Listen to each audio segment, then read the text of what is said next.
একদিন এক মেয়ে অসাবধানতায় এক ছোট ভুল করে ফেলে আর তাতেই তার দুষ্ট বোন রেগে গিয়ে তাকে ঠেলে ফেলে দেয় গভীর সমুদ্রে। ঠিক যখন সে ভেবেছিল তার জীবন শেষ, তখনই এক সুবর্ণ রঙের ড্রাগন বেরিয়ে এসে তাকে বাঁচায়। ড্রাগনটি মুহূর্তে রূপ নেয় এক সুদর্শন যুবকে এবং তাকে তুলে নিয়ে যায় রাজকীয় ড্রাগন প্রাসাদে। সেখানে সে মেয়েটির গায়ে লাল রঙের বিয়ের পোশাক পরিয়ে বলে, তুমি আমার বধূ। কিছু না বুঝিয়ে তারা বিয়ে করে ফেলে, কিন্তু জ্ঞান ফেরার পর মেয়েটি ভয় পেয়ে যায়।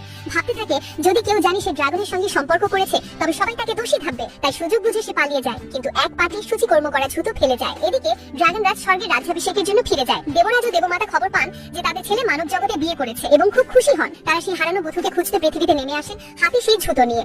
পুরো শহরের মেয়েরা চেষ্টা করেও ছুতোটি পড়তে পারে না। অবশেষে তারা পৌঁছায় সুড়ঙ্গ পরিবারে, যেখানে আসল মেয়েটি বন্দী ছিল। কিন্তু সৎমা ও তার মেয়ে লোভে পড়ে বলে, এই জুতো আমার। দেবমাতা বলেন যে এই জুতো পড়তে পারবে সেও হবে ড্রাগন রানী। লোভে অন্ধ হয়ে মেয়েটি নিজের পায়ের মাংস কেটে জুতোর মধ্যে ঢুকিয়ে দেয়। রক্ত ঝরলেও সে হেঁটে হেঁটে দেবরাজের সামনে গিয়ে দাঁড়ায় আর সবাই ভাবে সেই ড্রাগন রানী। ঠিক তখনই আসল মেয়েটি ছুটে এসে বলে, ওটা আমার জুতো। কিন্তু দেবরাজ রেগে গিয়ে আঘাত করে আদেশ দেন, তাকে স্বর্গে নিয়ে যাও। অন্যদিকে সৎমার মেয়ে সত্যিকারের ড্রাগন রানীকে মেরে ফেলতে যায়। সে এক আঘাতে তাকে রক্তাক্ত করে ফেলে, কিন্তু হঠাৎ মেয়েটির পেট থেকে সোনালি আলো বেরিয়ে এসে ঢাল তৈরি করে। এই ছিল অনাগত ড্রাগন শিশুর সুরক্ষা শক্তি। সে হাঁটু গেড়ে কেঁদে অনুরোধ করে, আমার শিশুটিকে বাঁচিয়ে দিন। ঠিক তখনই স্বর্গের এক দেবতা সব দেখে ড্রাগন রাজকে খবর দেন, আপনার আসল স্ত্রী বন্দী এবং সে আপনার সন্তানকে ধারণ করেছে। ড্রাগন রাজ তখন বুঝতে পারে তার প্রকৃত স্ত্রীকে মিথ্যে অভিযোগে বন্দী করা হয়েছে। সে চোখ বন্ধ করে জাদু দিয়ে দেখে তার স্ত্রী ও অনাগত সন্তান বিপদে আছে। ড্রাগন রাজ ক্রোধে স্বর্গ কাঁপিয়ে তোলেন, দেবসেনা পাঠান স্ত্রীকে বাঁচাতে। কিন্তু তখনই সৎমা আর মেয়ে শিশুটিকে হাতে নিয়ে বলে, নিচে ঝাঁপ দাও, না হলে তোমার সন্তানকে ধ্বংস করবো। মেয়েটি চোখ বন্ধ করে বলে,